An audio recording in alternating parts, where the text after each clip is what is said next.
I'm like a huge proponent of marriage. Married people are on average happier. Limit them to one person, they actually become extremely happy with that one person. They aren't always second guessing of like, oh, is this better or is that, should I date them or whatever. Constraints actually promote happiness.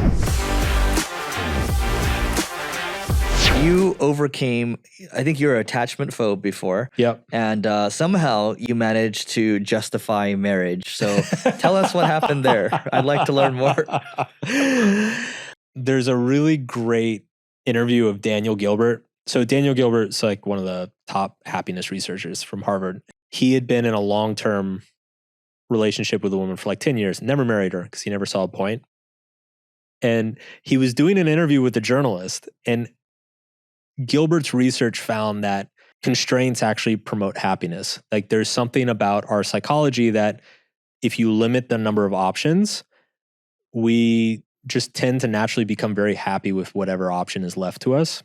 Explains a lot of things in life. And so the journalist replied, he said, oh, maybe that's why married people are on average happier, which is true. He said, because if you put constraints on them and limit them to one person, they actually become extremely happy with that one person. They aren't always second guessing of like, oh, is this better or is that, should I date them or whatever. And Gilbert said that he was like so profoundly impacted by that observation that he immediately went home and proposed to his girlfriend. Man, why did she stick around for 10 years?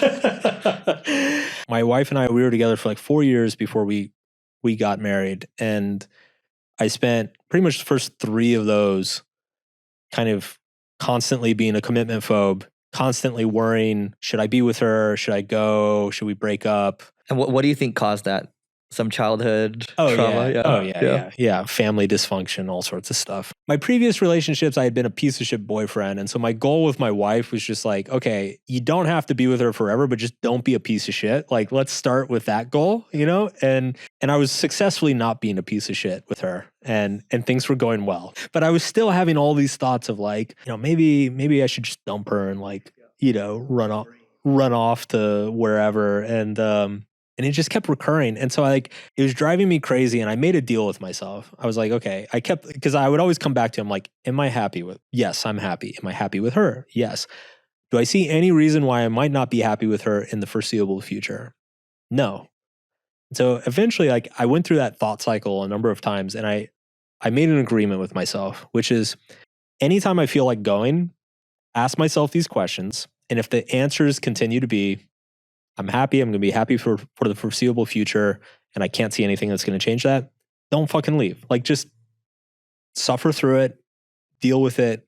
And sure enough, the more I dealt with it, the less it kind of popped up. How long did it take? How long did you run that exercise for? Was that program running? Years. It got more and more manageable as time went on. When it came time to propose, I was fucking terrified, like absolutely terrified. We kind of reached that point where it was like, we should get engaged if we're going to stay together. Because we've been together for a long time. We're in our 30s. But I couldn't pull the trigger. And I had talked to a number of friends and family about it. And I remember I was like at dinner with my stepmom.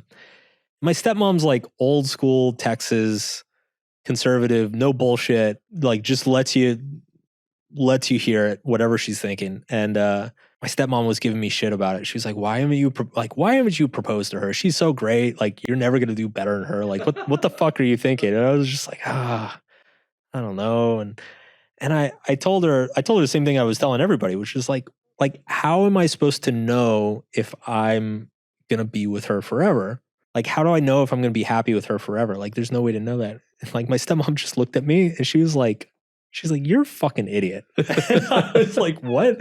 And she goes, I've been with your father for 30 fucking years and I still wake up and wonder if I'm going to be like, if I want to be with him forever. She's like, you never stop wondering that. You just choose to be with them. And I was like, oh. It's a choice. It's a fucking choice. Yeah. I was like. You take the leap because there's a chance that will create a ton of happiness. Yep. This journey, right? You're investing in something that's going to compound value over time. So that's the thing that's kind of kept me happy.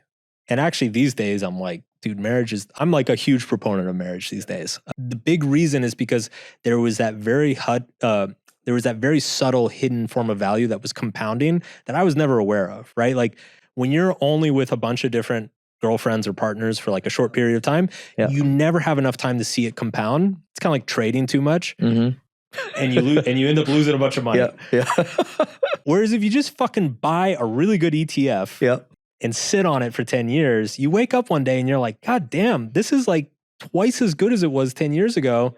I'm twice as happy with this person as I was, and I didn't do anything. Like, I'm just here. This comes from your book. So a healthy relationship is when two people solve their own problems. What do you mean by that? So an unhealthy relationship is when people try to fix each other and they develop like a savior complex.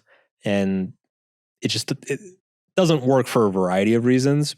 And even though it sounds very unromantic, what a healthy relationship looks like is that two people work on themselves with the support and encouragement of the other, right? So it's like, if I'm going through a hard time, it's not my wife's job to make me feel better. She should want to make me feel better. She should support me in trying to like figure out whatever I'm going through, offer advice, be a shoulder to cry on, whatever. But it's not her job to go fix whatever's wrong in my life. And as soon as she and I tacitly agree that it's her job to fix whatever's wrong in my life, it fucks everything up because now I'm giving up my autonomy and my responsibility for myself, which hurts my self-esteem.